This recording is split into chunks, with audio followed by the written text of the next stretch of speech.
skeleton. He's only pretending to be a skeleton. He must be the mastermind behind all this trouble. Derek, are you sure that's not a real skeleton?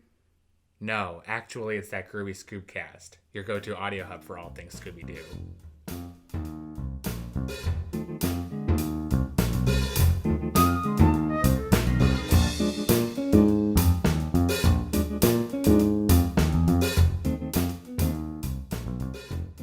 Welcome back, guys. My name's Derek. And I'm Shannon. And today we're going to be reviewing the Spooky Fog of Juneberry from the new Scooby-Doo movies. Ooh. I'm not excited to talk about this at all. This episode featured Don Knotts. Okay. Great. We're all happy about it. We're never excited for this show. No. Never, ever. And you know, at some point in this episode, we're going to go on our rant about why we hate this series. Mm-hmm. Again, like we do every single season. Our listeners know by now. This is... It's not news. No, it's not news. It's not good. Like... I don't know. I'm just over it. I'm over it. But before we have to talk about that bullshit, let's kick off our Mystery Machine match. This is our weekly trivia competition where Shannon and I try to figure out which one of us knows Scooby-Doo better than the other. Currently, I'm sitting with 2 points while Shannon has 1. You think you're going to take on the upper hand today, Shannon? The world may never know. Well, we're about to know now. Actually. The world is about to know. Well, then let's find out. As always, Shannon, you can go first today. In Scooby-Doo and the Alien Invaders, what is the name of the diner where the gang meets? Mamma Mione's or Sergio's? I think it was Sergio's. Correct. Yeah. Because Mamma Mione's was the Iron Face episode. All right, here is your first question today. What Asian city saw the 3 teams in Scooby's All-Star Laugh Olympics competing in sumo wrestling? Asian city. Think of where sumo wrestling is, and think of the only city you know there. So Tokyo. Yes.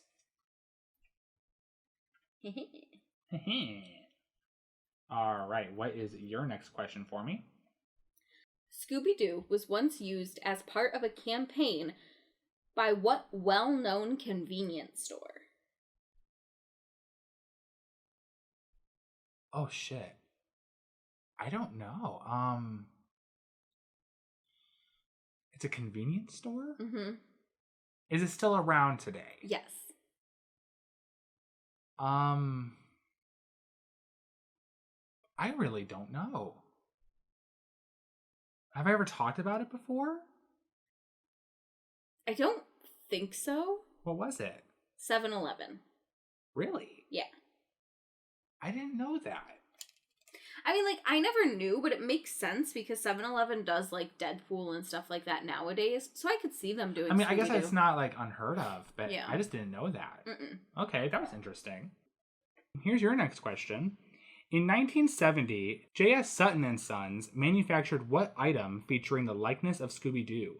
A plush toy or an action figure? What year was it? 1970. I think I have this item, actually. That doesn't help me at all. I'm just thinking about it. I think I do actually own this item.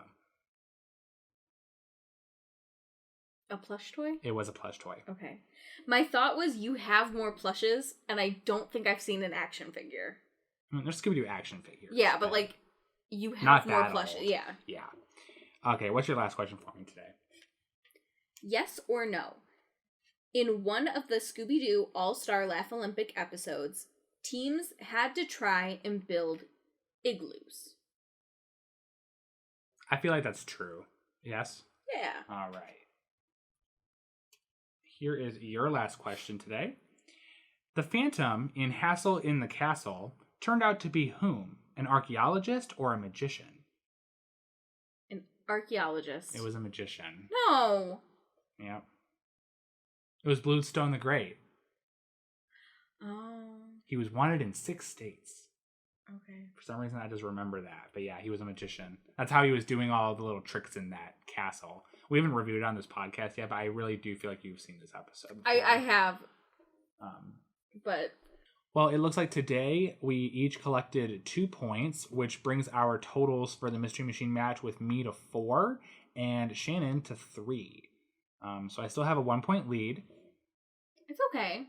There's many more episodes to come. Yep. So you ready to start talking about that Spooky Fog in Juneberry? I mean, no, but let's do it anyway. Okay. Like we said before, this week's episode is from the new Scooby-Doo movies. Here is a premise for the Spooky Fog of Juneberry coming from Scoobypedia. When the gang gets pulled over by a local police officer, Don Knotts, they spend the night in the city. But it doesn't take long before the gang find another strange mystery.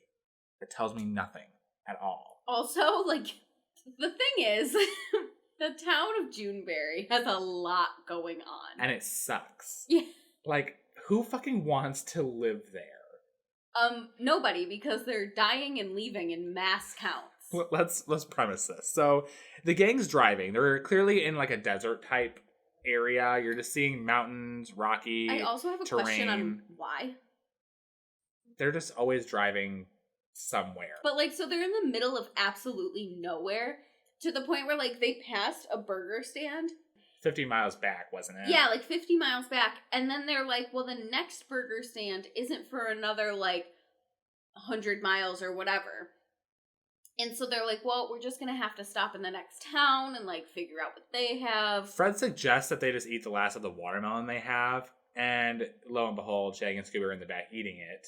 Hearing everybody complain about how they're hungry, and they just continue eating. Well, and even, like, Daphne was just like, because Fred says something about, oh, well, at least we have the last of the watermelon. And Daphne goes, well, we had the last of the watermelon. Would have been nice if they had asked us, but yeah. And then Velma goes, yeah, they could have at least thrown us some seeds. Right. And, like, then it pans to the back, and the guys are just back there hamming. Yeah, they don't care. No. They're assholes. They do come across the population sign for Juneberry. Initially, when the sign was made, the population of Juneberry was 6,239 people. There's an X through this number. It dropped from that number to 4,840. And it's crossed out again. And now, as far as we know, right now, there are 2,230 people there now. We only ever see the sheriff, his deputy, and one other person. Well, we do see, like, we see a family leave, but they left. Yeah, they left. They're gone. That's like 4 less people now. So I think 2,226. Well, they need to update the sign to 3.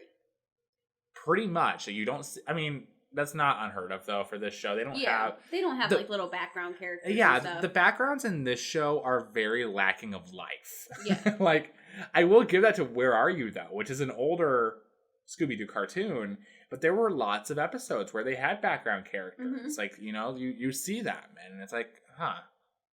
Yeah, this new Scooby-Doo movies world is just dead. There's nobody there. No one lives in this world. They're post-apocalyptic. Basically, this town looks awful. Oh, it does. Well, okay, so let's get started, though. They see the sign, and they start to drive into the town. And all this fog is there, and they start hearing this, like, moaning and, like, just ghostly sounds. Scooby and Shaggy are freaking out in the backseat per character. Yeah. And so they keep driving. Like, clearly they're not going to stop while all of these scary sounds are happening. I think Velma at one point makes a comment about just like, oh, Scooby's ghosts are getting closer. Like, well, I think Scooby had identified them as ghosts. Oh, okay. So that's what he said, and that's why they were joking about how they're his ghosts. But so then they drive out of Juneberry because the fog is just so thick and they don't want to be in Juneberry. It's creepy as fuck. I don't want to be in Juneberry. Yeah. So they drive out of it. And as they're driving, they're like, well, we're going to have to stop in the next town. We'll just keep driving. They start hearing a siren kind of noise, and they realize that they are being followed by a police motorcycle. So they get pulled over, and I want to talk about when they hear the siren, no one seems to know what it is.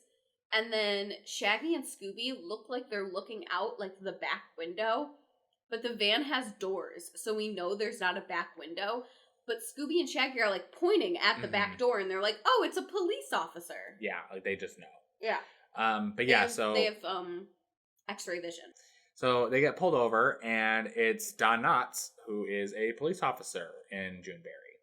Scooby identifies him right away. Right. He's talking to Fred, and it's just talking trash because Don Knotts is just Don Knotts.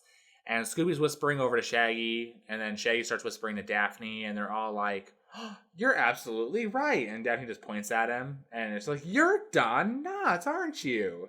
And Don is like, yeah, and like he's like readjusting his shirt, and he's constantly touching his pants throughout this entire episode. Yeah. Don Knotts has a little gag throughout this whole thing where like he just adjusts his pants. He's constantly touching his pants.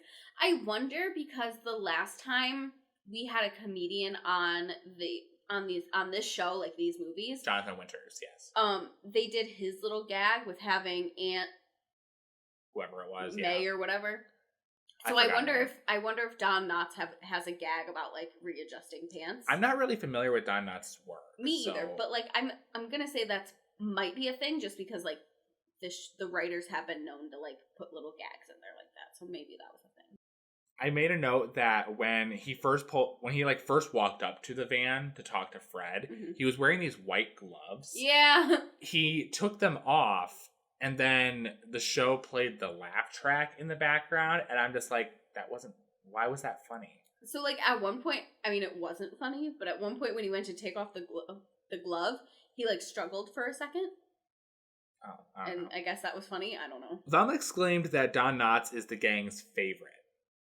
You're our favorite.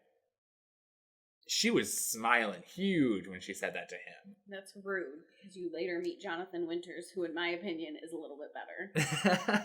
Don Knotts tells them that like they're gonna be driving like 1,000 miles before they reach the next town. And I'm like, okay, so dramatic, but sure, a little bit. The gang spontaneously decides to change their mind and go back to Juneberry. They had reservations at first. Yeah, because Juneberry's fucking terrifying. Yes. Like, Don Knotts was about to leave. He, like, hopped on his motorcycle and, like, he just fell off it. And Fred's like, wait, sir, like, you know, yeah, we changed our minds. We'll go back to Juneberry with you. And he's like, do you want a police escort? And I'm like, why? Like, we're in the middle of nowhere of the desert. Like, you don't need one, but fine. So they follow him back to Juneberry.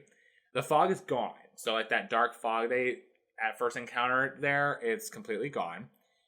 Just a bright, nice day now in this place. It looks like a classic Western like theme park ghost town in a way. Yeah. You know?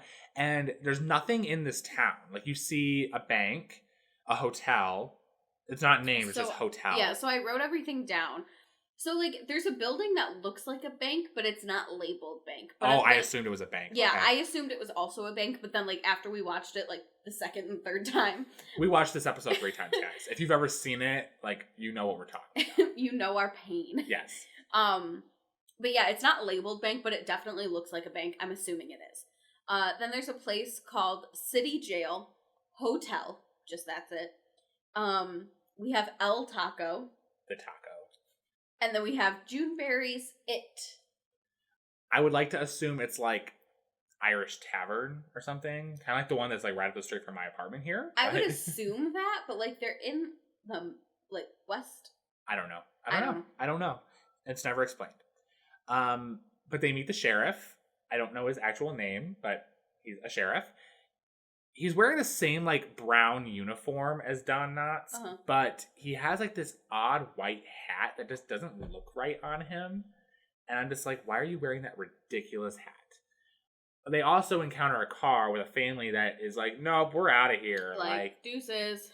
Leaving, bye. I'm like, can I just hop in the car with you, please? Because this place looks awful. And my thing is, I think at that point we're supposed to assume that like the mass population drop is from just people leaving. But that's just so dramatic. Well, and also like the way that this town looks and absolutely everything they encounter while in this town makes me believe that like most of these people died. I would like to assume that they just all died. Yeah. Like there are just mass graves around everywhere. Juneberry and like just I'm everyone is assuming buried maybe there. like a few hundred people left, but to assume that like almost like 4,000 people were just like deuces, I'm out. Yeah, because the population dropped by 4,009 people. Yeah. I just did the math in my head. Yeah, 4,009 people. Like that's a left lot. Juneberry. And, like, Can you imagine the economic, like, turmoil in this town? That's why the town looks so shitty. But, I mean, it's just insane. And, like, not that I expect anything from these episodes anymore, but nothing's really explained. The fog is never explained. Well, we'll get to that. Like, we're gonna get to it, but, like, none of the creatures are really ever explained besides one of them. Like, the whole thing is just a mess. We meet Gene Haltry. He drives up in his, like, long, white, fancy car. It's got bull horns on the front. Yes. And he comes up to the sheriff, and he's like, Sheriff, when are you going to, deal with this cattle... issue? Yeah, like, I guess cattle are disappearing. Is that what it was? Like, maybe people are stealing them? I don't know. We don't know. Irony is that he is the villain. So, like, he's just walking up to the sheriff. He's like, hey, come investigate me. I do want to point out that this happens a lot in Scooby-Doo. Because it happened with the, with Scooby-Doo, Scrappy-Doo. Okay, well, like, here's the thing.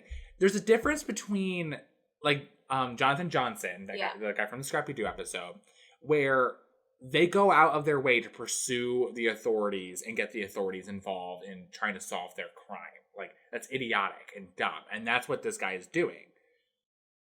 But there's a difference between that and, like, let's say, we're just in the background of a Scooby-Doo episode and you're the villain and something happens and everyone's freaking out and you're, like, trying to pretend that you're a good guy and you're, like, you're playing it off and you're trying to cooperate with the authorities. That's different because you're just cooperating. No, Gene Haltry went out of his way to come into downtown Juneberry, find the sheriff, and he's like, hey, get on my case. He just keeps pushing the sheriff. Clearly, because this is not the first time that he's talked to the sheriff about this either. He's like, yo, we've had this discussion. Like, where the fuck are my cattle, dude? Investigate me. Please, figure it out. Like, hello?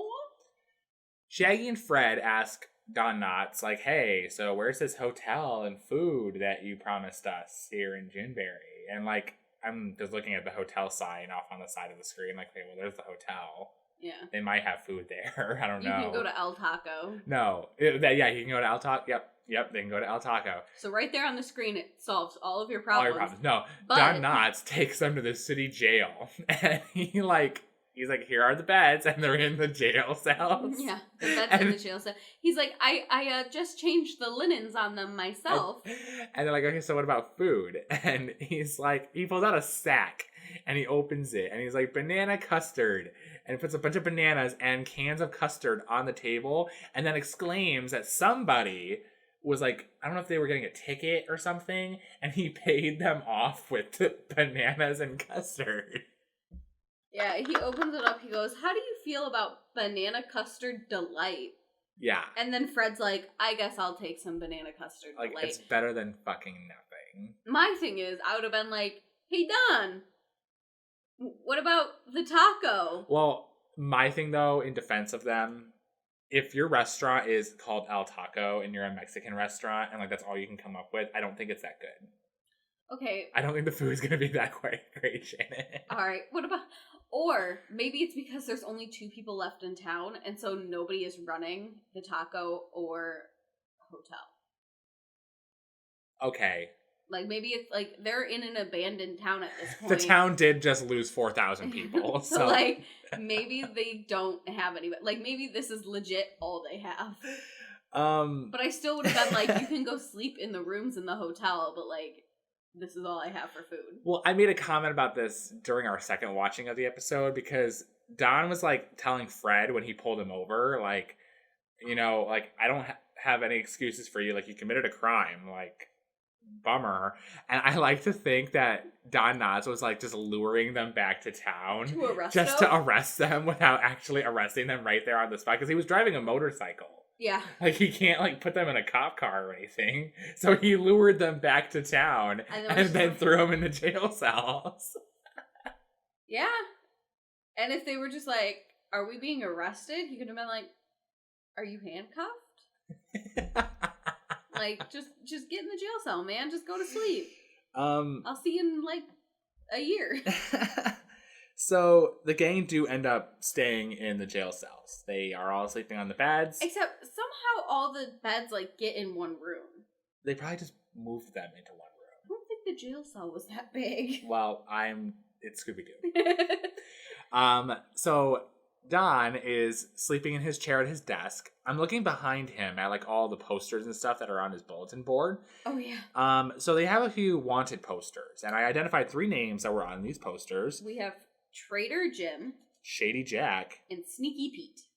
I will admit, with Shady Jack, I saw his picture. He does look shady. Yeah. His name does fit the profile. But so that means there's 3 wanted criminals out there and 4,009 missing people.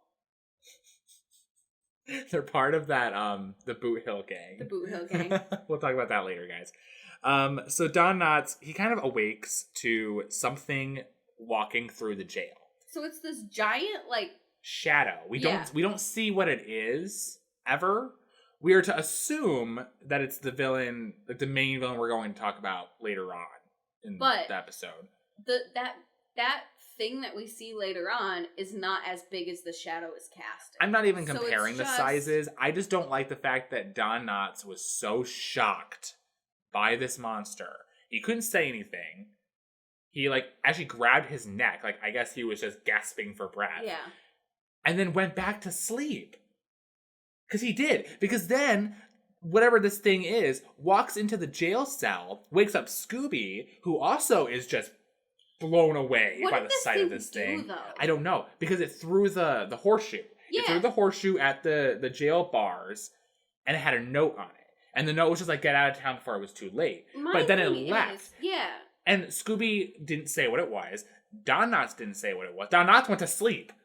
My issue with it is, there's so many issues with this scene, but one of my biggest issues is, this thing walked into the jail cell, I guess watched everybody for a second, turned around and walked out, because the way that the horseshoe was thrown almost looks like it was thrown from, like, the front door. Yeah. So, like, he, like, walked all the way in, then turned around, walked all the way out, threw a horseshoe and left. Like, bro, you could have just opened the door or, like, thrown it through a window. Like, stop. I don't know. But Don Knotts, this whole scene was a mess. He kept falling asleep. It's so like, dude, do you Knotts, not sleep? Don Knotts goes back to sleep, and then the gang wake up, and they splash Don with water. So then he wakes back up, and then he, like, runs over to the wall or something. I don't remember what he was doing. But then he like, passes out again. Yeah, and then he wakes up. So they splash him with water again. And then the scene, like, cuts out and then cuts back in, and it's him sleeping in the chair and Scooby, like, licking his face. And Fred's just watching him. And then he wakes up and everybody's like, and he's like, what happened? And everyone's like, we were attacked last night? And I'm like, Don, what the fuck, dude? Like, what just happened? Why is your sleeping pattern so shot? Like, so what the fuck is going on? I think that the sheriff and deputy in this town have narcolepsy. It's possible. So the gang decides that so they heard a laugh. They did hear a laugh from whatever they saw last night, or whatever Scooby and Donna saw last night. Yeah. So they decide that they are going to bring in the sheriff, who they now think is the villain, and they want to see if his laugh matches the laugh of what they heard last night. I'm going to be honest. I don't think that's very scientific. No, it doesn't hold up in court, I promise. I'm going to be honest that I thought that the sheriff could possibly be in on it. I didn't think that he was going to be, like, the mastermind. I thought the same thing. But I thought he was going to be in it. Yes. So Sheriff Dandy comes in. Oh, is that his name? Yeah, I didn't know his name. Sheriff Dandy comes in. Oh, also, Don says, well, Sheriff Dandy doesn't laugh. I think it's because of a tragedy in his life. Like, let's just throw out Sheriff Dandy's business to these kids. Like, dude. He also mentions at one point, Don Knotts says something. It was one of the times that they splashed him with water. And he was like, rubbing his butt. Yeah, yes. Rubbing his butt. He goes, oh, my old war wound is acting up. I was like, what? First off, what war were you in? And second off, like, what? Okay, so They bring Sheriff Dandy in. They're all trying to do these little things to make him laugh. They are so stupid. They're all awful. So Daphne and Shaggy tried to do a laughing game. Derek, have you ever played the laughing game? I don't think I have. It's easy. All you have to do is just let yourself go. No. Well, wait, Shannon. It's more like... And this sheriff is looking at these two like... What guys. the fuck? Fred and Velma, this was an interesting thing when we noticed it the third time. Okay, so we'll give you guys a little bit of background. We were watching this episode last night. It's like 12:30. And we decided, oh, well, the next episode just started. Let's just watch it. Like, we were being lazy. The remote wasn't working, so we were like, we'll just watch this next episode and go to bed. Yeah, so we ended up watching, I forget the name of the episode. Something with a snow beast or Bigfoot. It was Bigfoot. It was the new Scooby-Doo Movies episode that had Bigfoot and it guest starred Laurel and Hardy. Mm-hmm.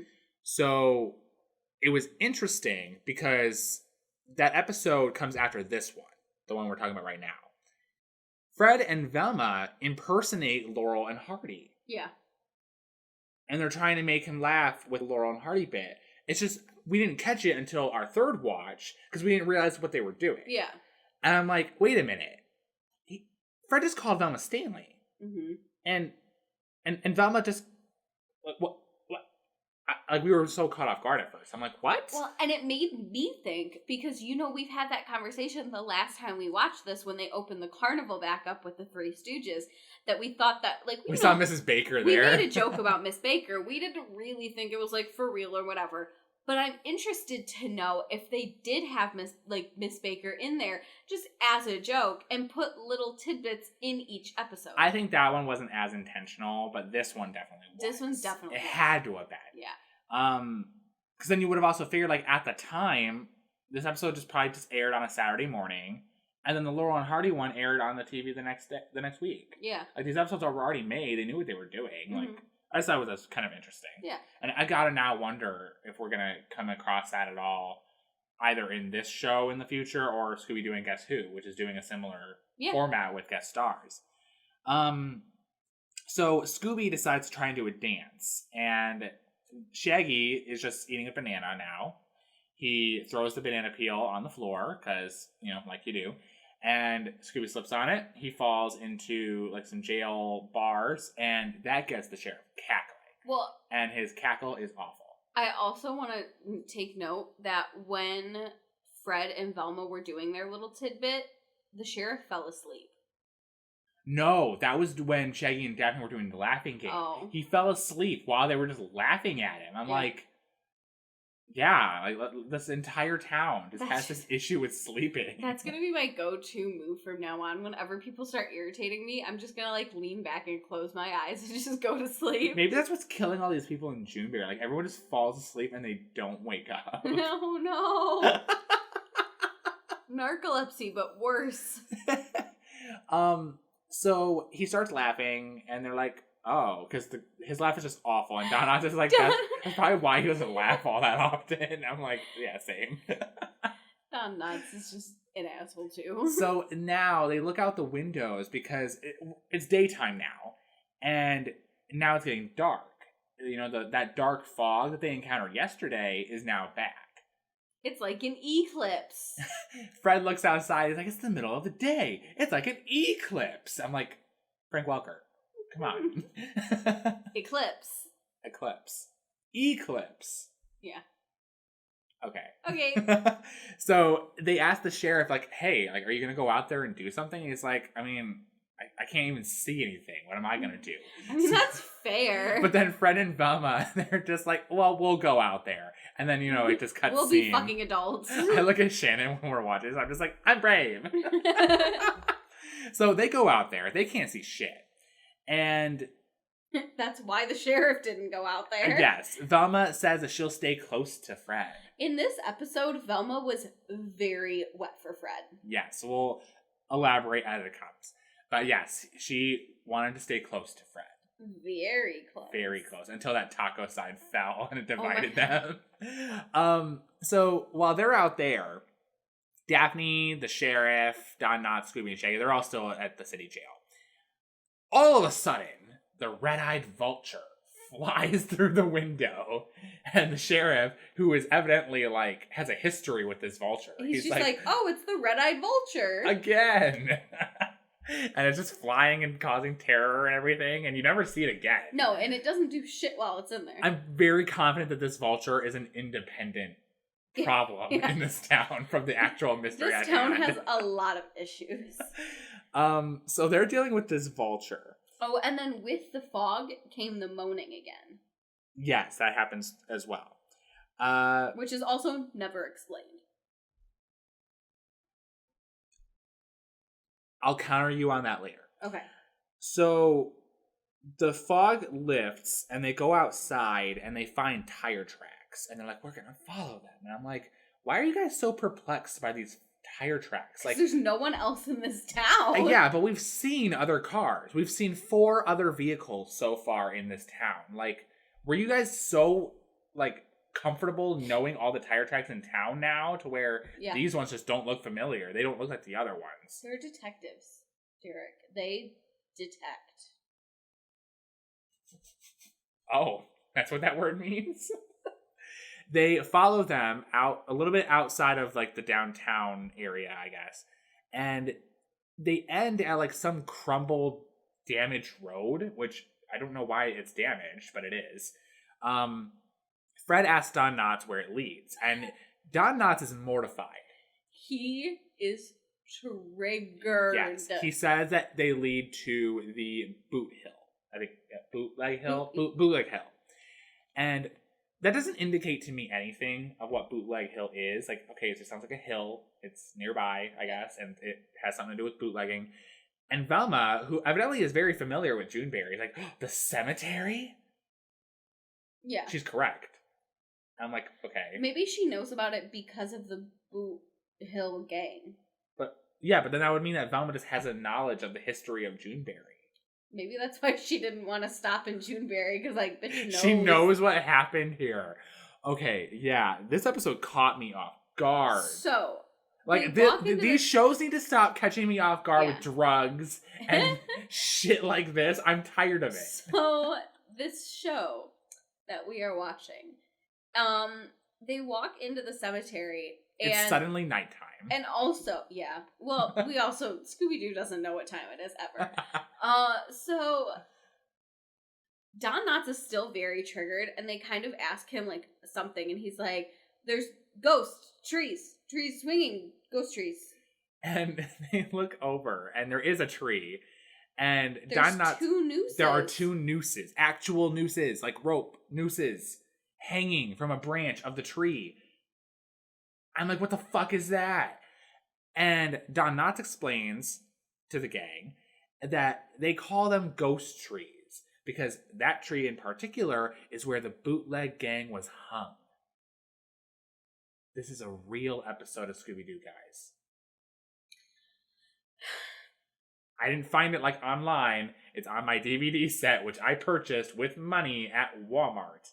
It was shown to children. I'm like, okay. I mean, it just must be the time. I don't know. Like, I guess. You would never see that in a cartoon nowadays. No, I mean, never. It would get canceled. Yeah.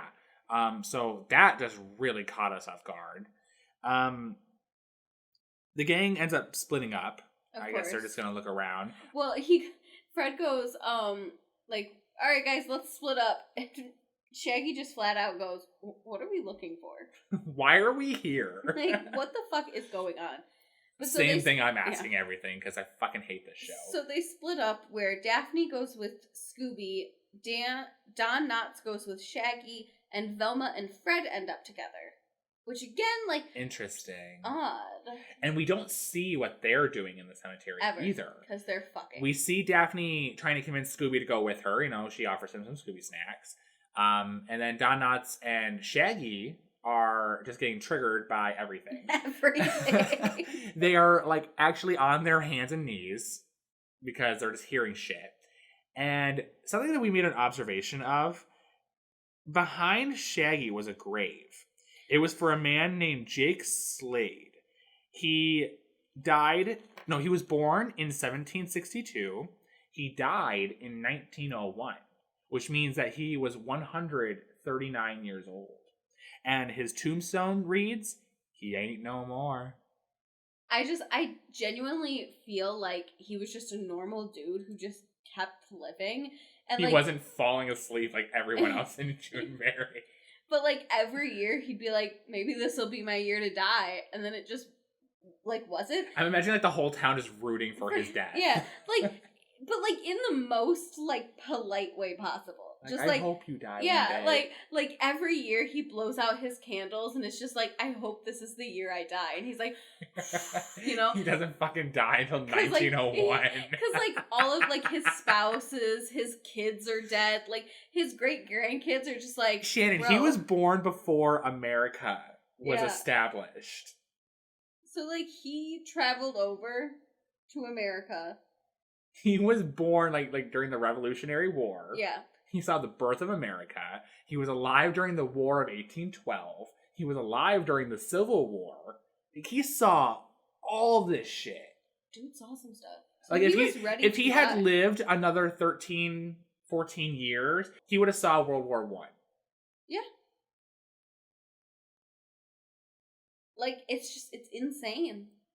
I just, like, that's just we're not making this shit up, though. Like, that was on the screen. Yeah. That's the thing. And, like, it was funny, though, because I'm sure it was a mistake, but it's just so funny because all of the rest of the tombstones don't have that much detail on them. They might have some numbers, yeah, but any of the other tombstones you can see have, like, regular death and, like, birth dates of just, like 83 years old, 92, I think is what I saw.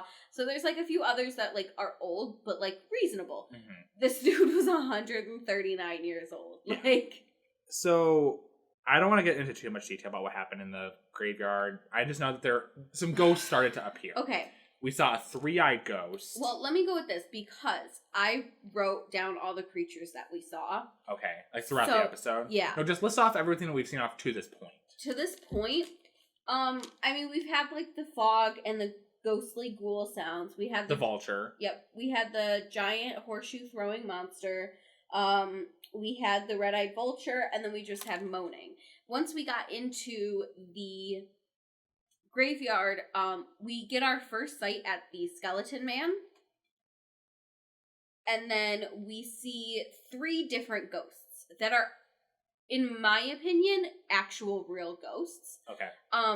So one is a 3-eyed ghost. One just has, like, really long hair, and she's very, like, long and lengthy. Don Knotts called her a lady ghost. Yep. And then there's this giant fucking huge ghost, and he is terrifying. Like, he's just, like, think sumo wrestler times 10. Scottish looking. Yeah. He looked like a Scottish sumo wrestler in my But, opinion. like, times 10. Like, he was taller and, like, bigger. Yeah. Yeah. Yeah, and we see him twice. The second time we see him, he actually touches Don Knotts, which is why I think that they're real ghosts. But then they're freaking out, and they somehow reunite with everybody else. Like I said, we never really see what Fred and Velma are doing. They were fucking. They all now see a skeleton, which is the main villain of the episode. We see it multiple times. And I'm going to assume that's what they saw in the jail. I want to assume that because I don't know what else it would have been. The skeleton is just kind of walking through the graveyard. It doesn't really do that much. It looks like it just kind of runs from them. Yeah, it's just so weird. So, like, it's kind of like what the what happened in the jail is. It's just like the thing, like, walks in, sees them, and then runs away. Like, it's not, the skeleton never does anything. It doesn't really come off as confrontational. No. Most times we see it's running away from the gang. Yes. Scooby chases after it, and he accidentally trips onto a tombstone, which activates some kind of a door into the mountain nearby. Yeah, like this. It goes into, like, the caves, right? Huge. No, it leads to a bridge, but yeah. Yeah, like, this huge part of the mountain starts to separate from, like, the actual part of the mountain, which we later find out the mountain isn't a mountain, it's a volcano. But that's a whole different story. That's a different problem for Juneberry. So, like, this, I'm going to call it a mountain because as of right now, we only think it's a mountain. Yes. So the mountain separates from the actual mountain. They get over there, and then there's, like, a little troll bridge, so they walk across that and into the cave, which we later find out isn't a cave, it's also just a coal mine. So this thing is, like, it's a lot of things. It's a multi-purpose rocky environment. Yes. And so they get into these caves, and then all of a sudden the troll bridge, like, breaks in half, but, like, acts like a castle, like a moat. Yeah. In a way, yes. So the bridge goes up and, like, blockades them in, so now they can't get out. So I they made have a joke, to go forward. I made a joke that the Hermit of the Hills from the Creeper episode should have had something like this. He definitely needed something like that. So they all go in. Oh, I didn't know. I missed one thing. Fred did also chase after the skeleton, and he, like, I don't know if he went to jump at him or something. He, like, tripped. But he looked like he more so tripped. And then he just looks at Daphne and Velma. He's like, I missed. Yeah, just that calm, too. He's like, I missed. Yeah, darn. So they get inside, and somehow, I think a wall came down between Shaggy, Don Knotts, and Scooby, and Fred, Velma, and Daphne. Because that's when the big scary ghost touched Don Knotts. Yes, that's right. And so the three of them bolted. Yes, and then the wall came down, and separating them three from Velma, Daphne, and Fred. Velma, Daphne, and Fred are attacked by a bat. It's not relevant at all, but the bat, is flying around, and Fred's like, there's nothing to worry about, unless... And Daphne's like, unless what? Unless it's a vampire bat. It literally just reminded me of those, like, anxiety memes, where it'll just be like, your brain's just like, no, we're good, and your anxiety's like, unless. like one of those comics I've seen. The girl, like, lays in bed, and she's like, all right, it's time for, like, a nice, calming night. Yeah. It's, like, time to shut down everything. And then the brain's just like, what about that really embarrassing thing you did in 6th grade? Yeah. Like, Fred was just like, no, we're good. Unless. I would do that shit if we were in a kid. Unless it's a vampire bat. Unless it's a vampire bat. And then Daphne goes, I wish they'd just leave and vampire each other. Like, oh. Same. I mean, okay. So they keep walking.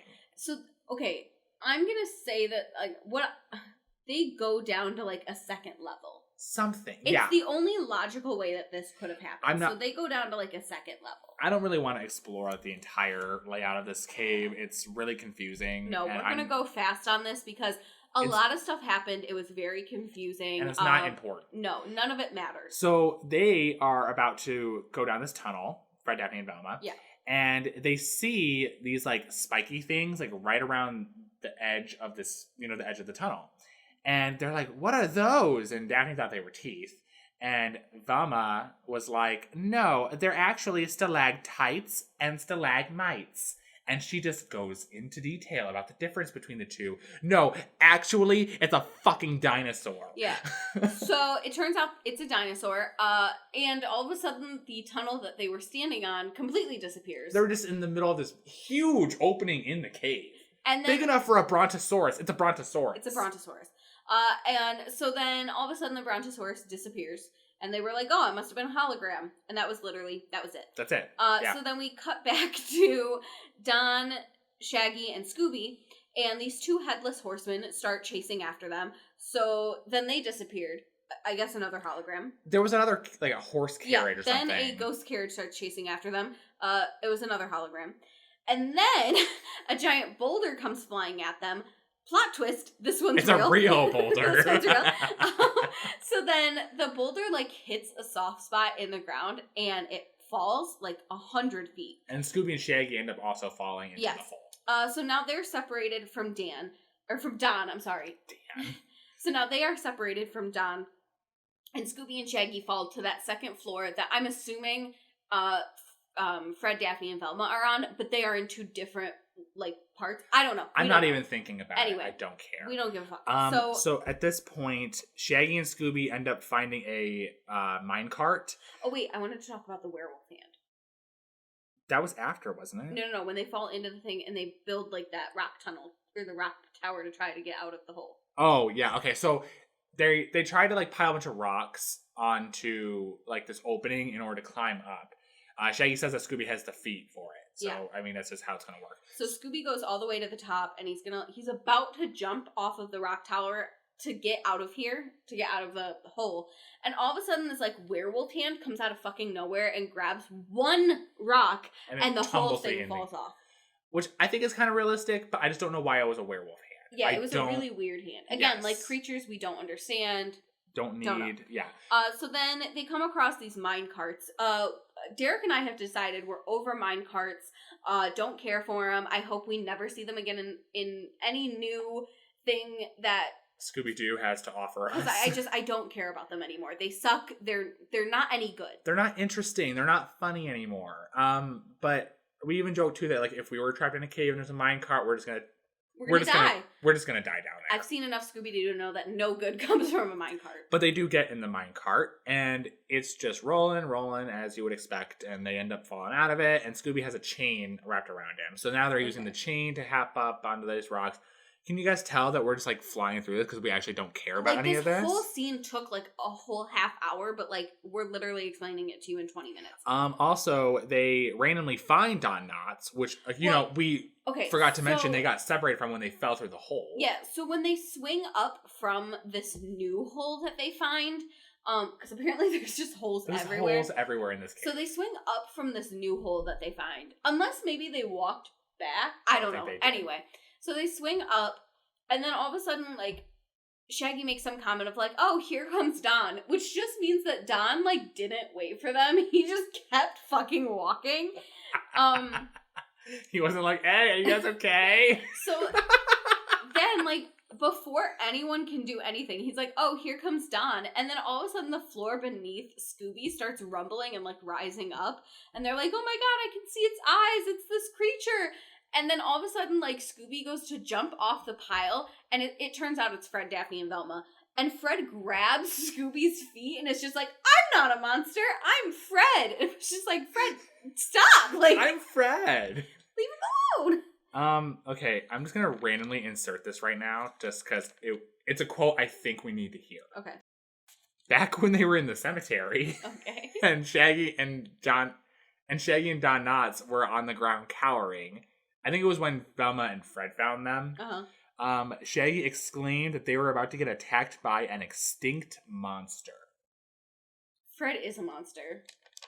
I just randomly thought of that. Like, I realized we didn't talk about it, and I thought that the listeners wanted to know that. Okay. It was said in this episode, guys. Yep. So now they're all reunited, and they are kind of, looking around. Shaggy's awkwardly scratching the sides of, like, the cave walls. And she just goes, we're stuck. Like, yes, Shaggy, you didn't do anything. I missed. Fred also starts rubbing his hands on a rock and finds a wooden door hidden underneath, like, I don't know, dust? Like, what the fuck? So the door, according to Velma, reads Dead Man's Cave.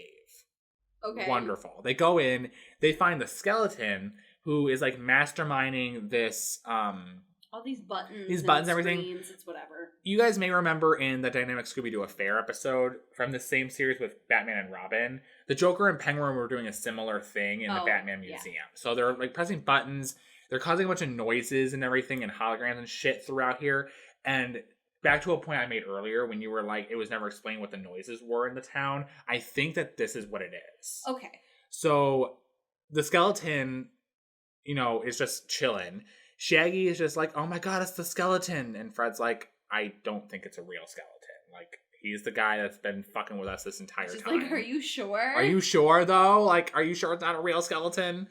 Everybody's just so stupid in this episode. The skeleton notices, and then it starts running. So is what happens is, because when Shaggy asks, like, are you sure it's not a real skeleton? Then Fred is like, look, I'll prove it to you, okay? I'll catch the skeleton. All we have to do is, like, sneak up on him. And then just as he finishes saying that, of course, Don Knotts sneezes, an earthquake erupts, and then the skeleton runs away. So this earthquake is also independent of everything that's happening. So the floor just starts splitting open.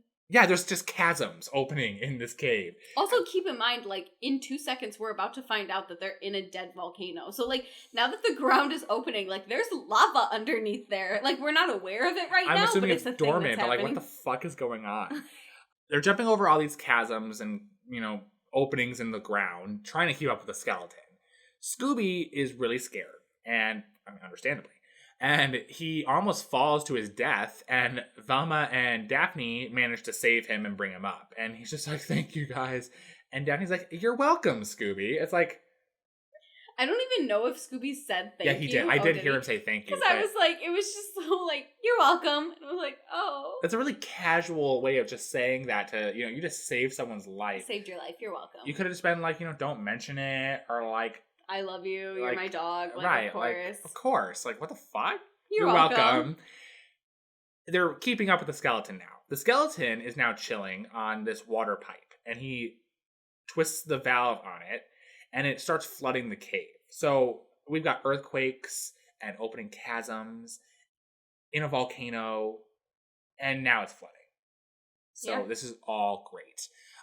They're swimming, they're trying to survive. Donuts, I don't think, can swim. So Scooby, helps him out. They eventually are fine. They get out of the water, and they find the skeleton using a rope to climb out of the volcano, which is when we learn it's a volcano. Fred tries to follow the skeleton by climbing up the rope, and the skeleton takes some scissors at the top and just chops through them, and Fred falls to his death. Everyone else is just like, oh shit, like, what are we gonna do? No, Fred's dead. Yeah, Fred died. Bummer. I wish. So no, Fred's fine. His ass got a little ajar, but it's okay. So it stays ajar for just like a few moments, scenes too long. So they convince Scooby to use his feet, which Shaggy, established earlier, he's got the feet for it, to climb up. They told him to just pretend to be a pussycat. Yes. They told him to just climb the walls, lining up this volcano, make it to the top, and then drop the remainder of the rope that got cut. As he's climbing, keep in mind, he's just losing it. I don't blame him. Daphne exclaims that she will give him 30 Scooby snacks if he makes it. So it's just like, so either get the 30 Scooby snacks and make it, or die. While Scooby is climbing, he also like starts to fall for a second because like the rocks that he's grabbing are breaking, and it cuts to Velma like touching Fred. No, she was staying next to Fred, and when he made it up to the top, everyone was cheering, and that's when Velma like straight up just caressed Fred, and Fred's just like not paying attention at all. No. I'm like, Velma, it's because like he hit it and quit it. I was just about to say it was a one and done. Yeah. Move on, Velma. So now they're all just taking turns getting up to the top. Fred goes first, and then I think it was Daphne, and so on and so forth. They're now up out to safety, and they're now trying to find the skeleton. They're in the middle of this was it a valley? They're just in a valley now. I guess. I don't know where we are. We're very far outside of town. I don't know where Juneberry is in relation to this place, but there's just a lot going on in that volcano. They find a vast population of cattle that are just chilling in this valley. I wonder how big it was before cattle started getting stolen. I don't know. But I will note that based on the way that the ground was drawn in the scenes that we can see the cattle, some of the cattle, they're floating. Yeah. So that was great. Magic cattle. They see the skeleton along with two other skeletons. I guess they're just gathering the cattle into a truck. Yeah. I guess. And they decide they're going to spook the cattle in order to like cause a stampede.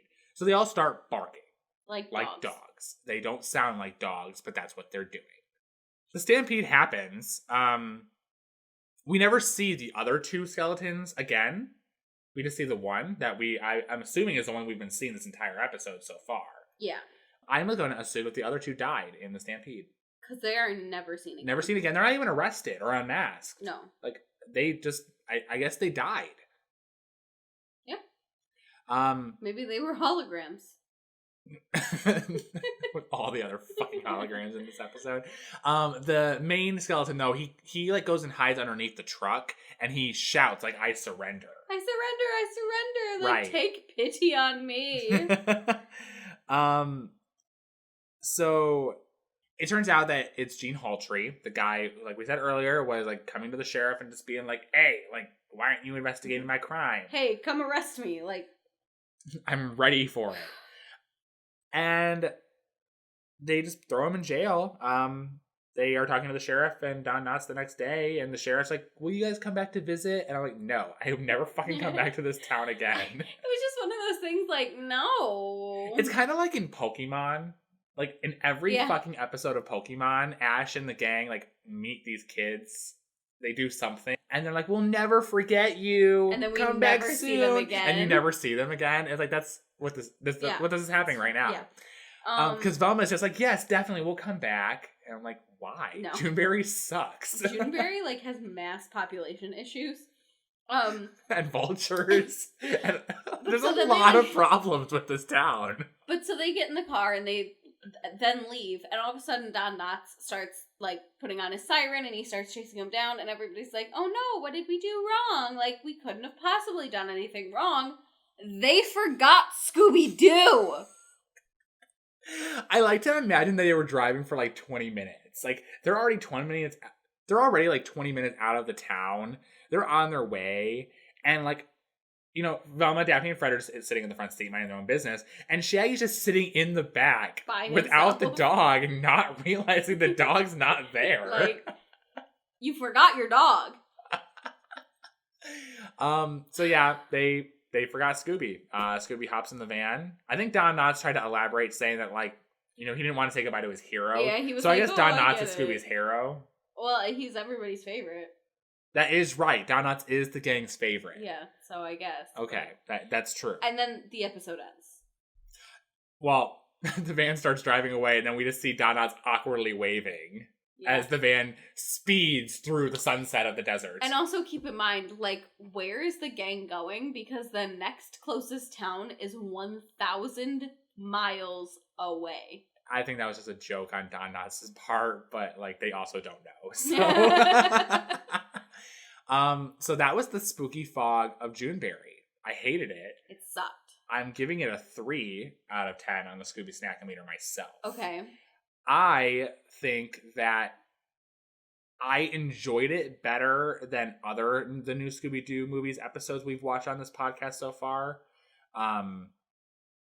And I don't know. It's like, I score it low because these episodes never have a focus. They don't have suspects. They don't have clues, like actual clues. Most of the episodes just filler. This one in particular had an issue where it was showing us, like, animals as, like, things to fill time. Like, when Fred and Velma walked out of the city jail when the second round of fog happened, like, they ran into an iguana and a cat. Yeah. And when they were in the graveyard, Scooby and Daphne ran into a jackrabbit. And another bug or whatever. And a bug. Like, it was just everything. And there was that bat. Yeah. And these things don't... Oh, they also ran into a frog. And a frog at one point, too. Yeah. Like, none of these things matter. On top of that, I think they did a really shit job at, like, explaining what was really even happening. Yeah. Like, they didn't explain... Like, is the fog a natural occurrence in this town? Like, is it from the volcano? Like, I don't understand where it's coming from. From the volcano, the coal mines, the mountain. Because Gene Haltree... Basically, it was explained that, like, he was using the fog to hide their cattle wrestling. Yeah. You know, maybe it was just gig. Like one of those buttons. Like, maybe he just had, like, a big. But we don't learn that, though. No, the holograms and the sound. Yeah, we know that was coming from the machines that the skeleton was operating in the cave. But the fog kind of comes off to me as, like, a separate thing. Yeah. And that I don't appreciate. So just the mystery's weak. The clues are weak. The characters are weak. It just sucks. But I also didn't hate it as much as other episodes from this same series that we've watched so far. So I'll just give it a 3 out of 10 on this one. What about you? Well, I was debating between a 2 or a 3. I think I am going to go with a 3, though. Okay. Because, I mean, just about the exact same thing. I do want to give it bonus points because for the first time in Scooby-Doo, we learned something. The stalactites, stalagmites. Yeah. So now I know that, you know, stalactites are what grow from the ceiling and stalagmites are what grow from the ground. Wonderful. I needed to know I don't know when that's going to come in handy, but I'll let you guys know. But I learned something. But no, I mean, we laughed a lot, like, mainly at the episode. We laugh at it more so than with it. I always like to say I'm more of the Paula while we're judging these, where I judge with my heart. And, like, we laughed and had fun watching this episode. but it was the most shit episode we're going to see this season. We always know that. It happens. I keep thinking back to the Three Stooges one, the Ghastly Ghost Town. I mean, this one was a lot better, but I also got the same vibes of like just the deadness of this world. It's there's just nothing there. Everything's falling apart and decaying. Like I get that, like, because these are hour-long episodes or 40-minute episodes, whatever. They probably cost more to make, but like they have serious pacing issues. Yeah, like it really just draw a few background characters in. Like supposedly this town still has like 2,000 people. Where are they? Yeah. Like had they crossed the 2,000 out and literally just put like 10, or like even just like 10, I'd be like, okay, like maybe we aren't gonna see 10 people. I get that, especially since we see like 5 of them leaving in the car. Like I get it. Because we see at least 3 people. So then there's 2 people we don't see. I can accept that. If they would have done something like that and to go from like 2,000 to like 10 would have been hilarious. But just that extra mile, they don't go. And that's what always irritates me. I don't know. Yeah, I have to agree with you. So with your 3 and my 3, we are collectively giving the Spooky Fog of Juneberry a 3 out of 10 on our Scooby Snack-O-Meter. Woohoo. Ready for a fun fact? Of course. All right, so I actually want to talk about something from the comics today. Okay. Interestingly enough. So currently DC Comics is the one that's producing Scooby-Doo comic books. Mm-hmm. But there was a period in the 70s when Marvel was actually producing Scooby-Doo comics. They only did 9 issues. It was a short run. But and they were like, get these out of here. We're not about Scooby-Doo anymore. So in issue number 4 of this series, there were like 2 stories per issue. Mm-hmm. For the second story in the 4th issue of the series, the name of the story is called Dazzling Duds. I remember reading this years ago when I first got this issue, and I just thought it was an interesting thing. Question for you guys. What breed of dog is Scooby-Doo? A Great Dane. In this comic, it's also established that he has Bloodhound in it. I feel like I remember that. I wouldn't have read it in the comics, but or maybe I always just figured. I don't know. Yeah, Shaggy makes a comment while they're sniffing out something. I don't remember what it was, but he's like, use that Bloodhound in you or something like that. So yeah, Scooby is part Bloodhound as well. So he's not a purebred. No. All right. He is not. He's just fucking giant. Yes. So that was the Scooby-Doo fun fact of the week. All right. So next week we will be moving on to the Scooby-Doo show. Shannon, are you ready to randomize what episode we will be watching next week? Yeah. Okay, here we go.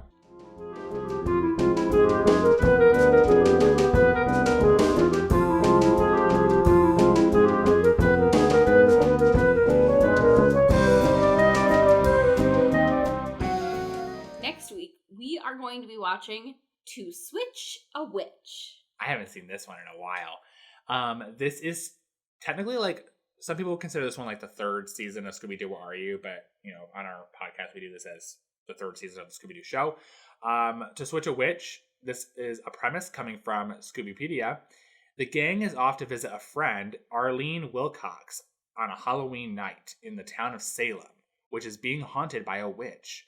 The town suspects Arlene and sets out to get a confession from her. Woohoo!